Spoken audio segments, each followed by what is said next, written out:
भगवान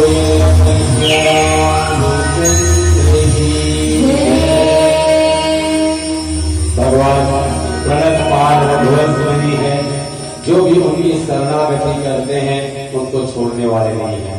और भगवान जिस प्रकार से मोक्ष की जब परमात्मा अपनी लीला को समाप्त करके स्वर्ग धाम अपने धाम को जब जाते हैं तो उन्होंने हनुमान जी महाराज से कहा कि हे हनुमान जी, चलिए अब तो लीला पूरी हो गई, चलेंगे। लेकिन हनुमान जी पूछे, प्रभु वहां जाने के लिए तो मैं तैयार हूं, तो क्या वो स्वर्गलोक में भगवान की कथा होती है? भगवान बोले, नहीं नहीं हनुमान जी, जब हम वहां स्वयं है तो कथा की क्या अवस्था? हम तो वहां स्वयं होते हैं, कथा वहां नहीं होती, कथा यहाँ होती है मृत्यु लोक में। और ये कथा केवल पापियों को तारने के लिए, जिनकी मति भटक गई है उनकी मति को ठीक करने के लिए। मैं तो बारंबार निवेदन करता हूँ, हर घर में एक बार भगवान की कथा होनी चाहिए, साल में एक बार। क्या बड़ी चीज है ना? अब उसमें लोग दिखावे के लिए बहुत ज्यादा खर्चा करते हैं। एक बर्थडे कार्यक्रम में देखिए साहब, हजारों रुपया फूक देंगे, लेकिन 2-4 हजार खर्चा करके रामायण वाले को अपने यहाँ नहीं करते, जबकि रामायण से ज्ञान मिला है। मैंने कहा ना, तुम्हें निवेदित भोजन करिए। आप जब भोजन कर रहे हैं तो 2 बीजा भगवान को डालिए ना। ये क्या है? प्रभु आपकी कृपा से मुझे मिल रहा है।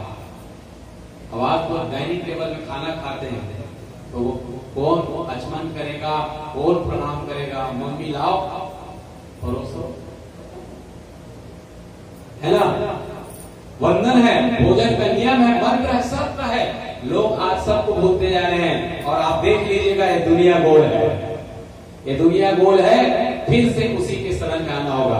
आज आप देखिए, मैं प्रणाम करता हूं पंडित प्रदीप मिश्रा जी को, जिनकी ऐसी दिव्य कथा, लोग उनकी शिव पुराण सुनते हैं। और अभी आज कुछ साल पहले क्या ऐसी भीड़ थी?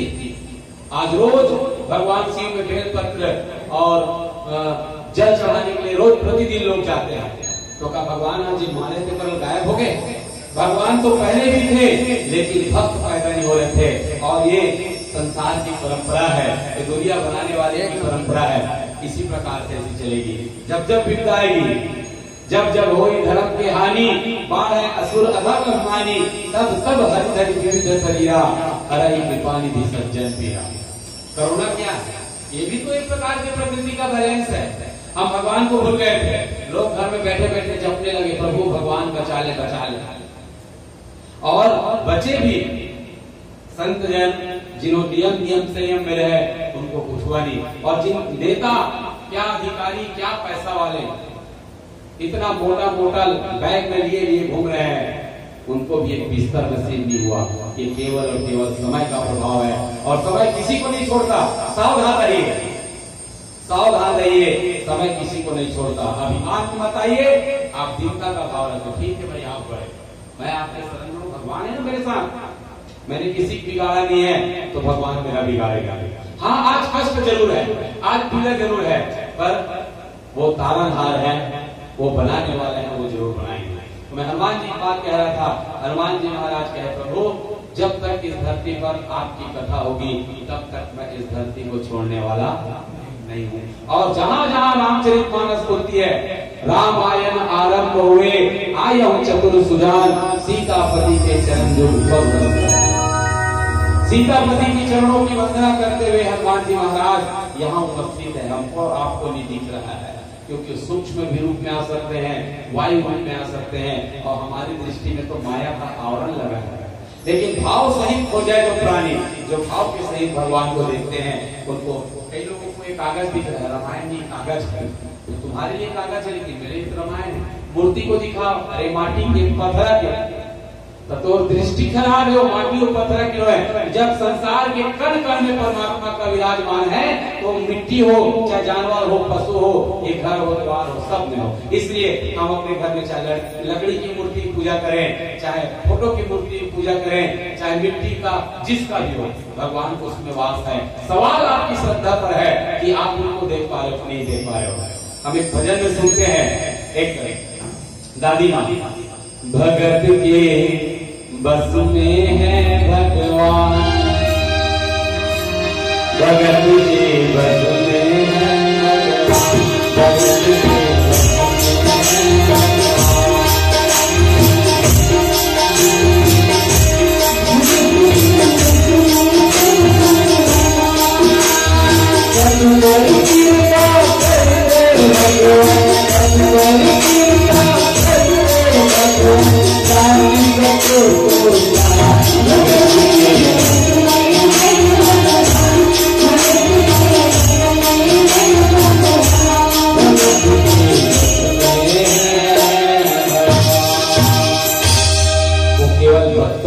केवल भक्तन हिताही। भगवान आए भी तो अपने भक्तों की रक्षा करने के लिए, और भगवान अपने दूत के रूप में, अपने सेवक के रूप में हनुमान जी महाराज को यहाँ स्वयं हनुमान जी हैं भगवान की कथा सुनने के लिए। इसलिए मैं इस कथा के माध्यम से लोगों को संकेत भी करना चाहता हूँ। आजकल लोग छठी रामायण करते हैं तो क्या करते हैं, केवल उनको नाचने के लिए बुलाते हैं, कथा को सुनते हैं। आप हमारे धर्म और संस्कृति का मान नहीं कर सकते तो कम से कम अपमान भी मत कीजिए। ये हमारे जो बुजुर्ग लोग हैं, जहाँ रामायण होता है ना, वहाँ चप्पल पहन के ले जाते हैं, चप्पल बाहर या हाथ उठा ले जाते हैं। और आज के युवा पढ़े लिखे ऑफिसर लोग, जहाँ रामायण हो रहा है, बढ़िया जूता मोजा सूट बूट लगा के आते हैं।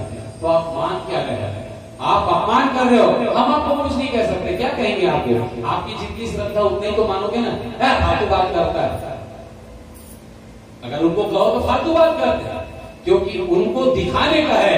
जबकि हनुमान जी महाराज और भगवान जो दिख रहे हैं उसको मानना नहीं चाहिए। इसकी एक एक चौपाई, एक एक दोहा हमारे लिए मंगलकारी है, बस मान के चले। भगवान को आपके कष्ट को दूर करना ही होगा, लेकिन तब नहीं स्वार्थी भाव नहीं। खाली दुख है तब रोइए मत, जब आपके ऊपर सुख है तब भी भगवान को दो फूल अर्पण कीजिए। प्रभु ये आपकी कृपा है, मेरे जीवन में सुखी है। और कष्ट आया है तो जिस तरह जीवन में धूप और छांव आते हैं, वैसे हमारे जीवन में खुशी और गम आता है ना। और उसको सज्जन लोग जो है कहते हैं कि भैया आज दुख का समय थोड़े दिन में टल जाएगा, है ना। सीता मैया अशोक वाटिका में बैठी थी, जब हनुमान जी महाराज उनसे मिलने के लिए अंगूठी लेकर गए थे। रावण ने आकर चमकाया, कह राक्षसियों तुम लोग इसका सेवा मत करो, इसको डराओ धमकाओ। और सीता भी को मारने के लिए तैयार हो गए, तलवार दिखाया गर्दन में। एक महीने में अगर तुमने मेरा कहानी माना तो मैं तुम्हारे सर को काट दूंगा। हनुमान जी महाराज सुन रहे थे ना। और तब सीता मैया जो है, त्रिजटा नाम राक्षसी है का, त्रिजटा नाम की राक्षसी थी, उनको कहे हे माँ मैं इस शरीर को जला देना चाहती हूँ। क्यों? एक महीने में रावण बोला है तुमको जलाकर मैं मार दूंगा, या तो तुम मुझे स्वीकार करो नहीं तो मैं तुम्हें मार दूंगा। 5 दिवस वहां कहो न माना तो मैं काल कठिन कृपाणा, इस तलवार से तुम्हारी मृत्यु। तो इस देह को मैं रख के क्या करूंगी? मैं केवल स्वामी राम के हूँ, राम के अलावा किसी और की नहीं हूँ। ये सीता माता। लेकिन तब बहुत सुंदर बात त्रिजटा कहती है, हे सीते रात हो गई है, रात में अग्नि नहीं गिरता, आज रात बस को पार करो। और फिर उसके बाद देखिए वहां कुछ समय के लिए सीता मन में विचार करती है, और हनुमान जी महाराज वहां सुंदर तब कभी मन की विचार कर मुद्रिका डाल, और मुद्रिका को राम नाम अंकित अति सुंदर, उस मुद्रिका को सीता मैया के सम्मुख, हे अशोक मुझे अग्नि को दे दो, मैं इस शरीर को जला देना चाहती हूँ। जो शरीर भगवान राम का है उसे कोई राक्षस हाथ न लगा पाए।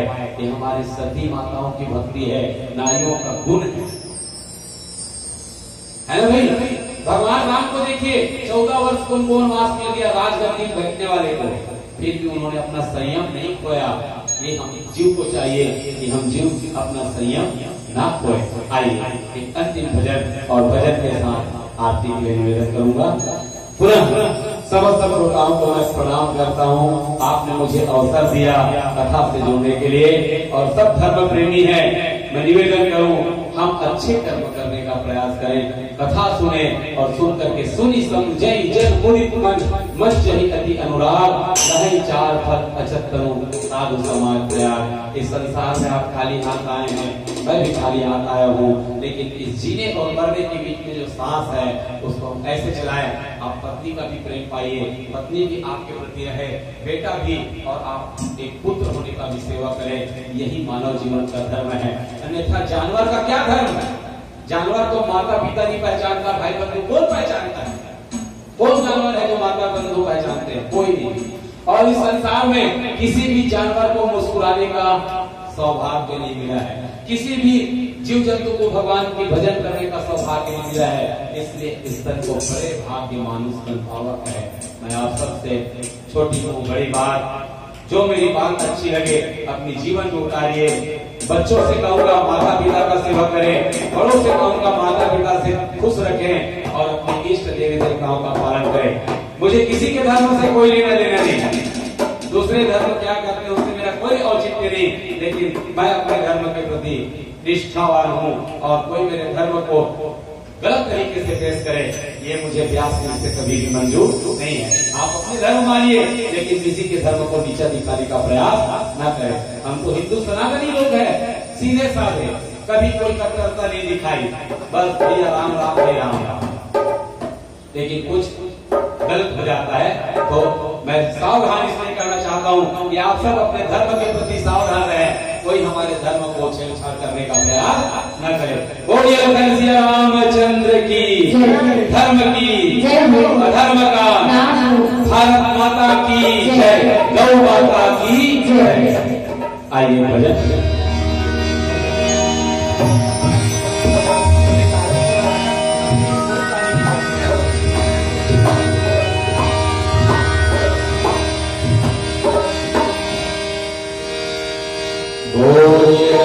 सिया रामचंद्र की जय। मेरा आपकी दया से सब काम हो रहा है, मेरा आपकी कृपा से सब काम हो रहा है।